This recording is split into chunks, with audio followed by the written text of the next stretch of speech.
Squeezie fait une pause, Théodore qui passe à autre chose, de nombreux créateurs anglophones super célèbres comme The Game Theorist quittent complètement YouTube. Mais qu'est-ce qui se passe, bon sang de bonsoir, Tazia? Eh bien, hier encore, Mème décentralisé, du coup, l'une des pages de Mème les plus connues en France avec plusieurs centaines de milliers d'abonnés, a annoncé faire une pause à durée indéterminée. Du coup, j'ai eu la chance de pouvoir parler avec les fondateurs de Décentralisé pour qu'ils m'expliquent leurs décisions et mieux comprendre ce qui se passe en ce moment.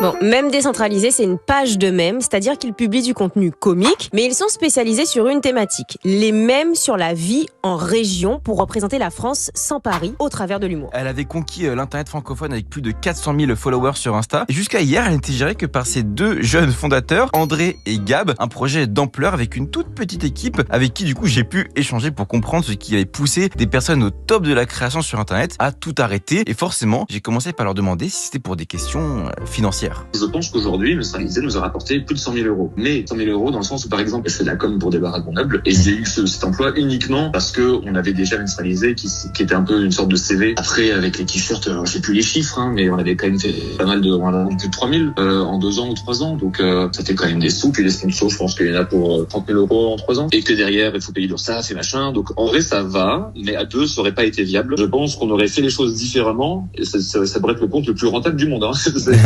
On n'a pas voulu non plus le rentabiliser dans le sens où déjà on a refusé quand même pas mal de paquet de sponsors qui n'étaient pas vraiment dans notre ligne éditoriale et dans nos valeurs.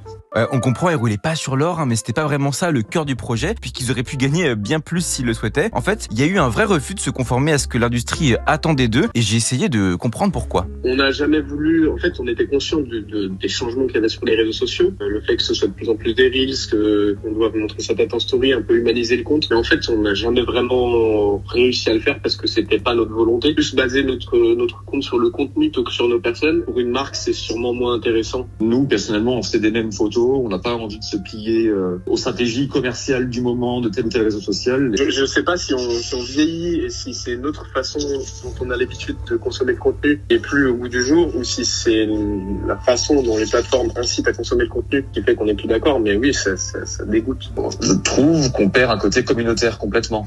Les rares fois où je me suis baladé sur TikTok, je m'abonne à personne parce que en 10 secondes, en 20 secondes, t'as pas le temps d'avoir envie de suivre ou un thème ou quelqu'un. Et ouais, c'est très bien de regarder des reels quand t'es en gueule de bois et que t'arrives à rien faire. Mais en vrai, le reste du temps, je vois pas l'intérêt, quoi.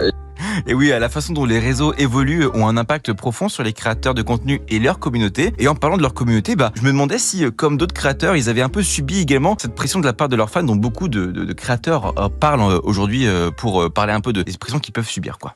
Il y a aussi le côté commentaire toxique ou abonné ingrat ou quoi que ce soit, où tu te dis que ça fait tous les jours depuis 5 ans, les dimanches, les jours fériés, pendant les fêtes, qu'il y a du contenu tous les jours, et t'as des gens qui se plaindront tout le temps de ce qui se passe. Et moi, je me suis pas engagé pour ça.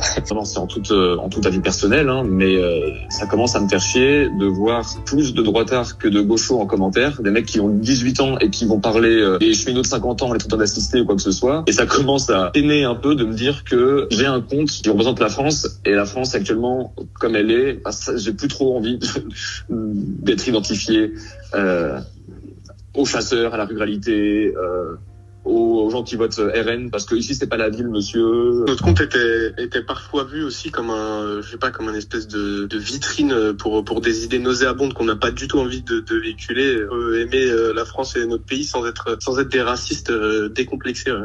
C'est un peu assez édifiant de l'ensauvagement des réseaux sociaux avec les commentaires qu'ils recevaient. Et je voulais voir avec eux un dernier point, celui de la lassitude dans la création, qui est un sujet également évoqué par de nombreux créateurs sur Internet. L'argent mêlé à une passion, parfois c'est pas forcément le meilleur combo à faire, parce que ça peut vite te dégoûter une fois que l'argent rentre en compte. Moi j'ai fait un peu le tour. Autant les gens qui débarquent sur le compte, ils ont pas vu toutes les blagues qu'on a pu faire. Autant, moi, c'est bon, les blagues sur la Bretagne, les alcooliques et machin, je l'ai fait tellement de fois. Je pense qu'il y a un truc qui peut conclure un peu tout ça, c'est nous, on fait du contenu qu'on aimerait suivre. Et si, à un moment, on a l'impression qu'on fait plus ce qu'on aime, voilà, met une pause. Peut-être Squeezie, je sais pas en quel état il est en ce moment. Au bout d'un moment, peut-être qu'il a plus envie de regarder les vidéos qu'il fait, donc pourquoi les faire si ça lui plaît pas de les regarder? Au final, la pause a duré indéterminée de décentraliser concentre un peu toutes les problématiques auxquelles sont confrontés les créateurs en ce moment. Alors je les ai pas mis dans les extrêmes, mais la question des conditions de travail aussi, c'est un gros sujet avec le fait d'être constamment chez soi et c'est isolant. Bref, c'est un sujet qui est partagé par aussi beaucoup d'autres créateurs. Bref, c'est un métier sur Internet qui est pas si facile que ça et c'est certes un métier magnifique, mais il comporte aussi son lot de désavantages qui sont en même temps assez peu évoqués au final. Et quelque chose me dit qu'on est un peu qu'au début de ce mouvement de ralentissement des créateurs sur le web et peut-être même qui va s'intensifier si les réseaux continuent de se développer dans cette direction-là. Comme on le voit, ça impacte beaucoup aussi leur quotidien et donc à voir ce que ça va devenir à l'avenir.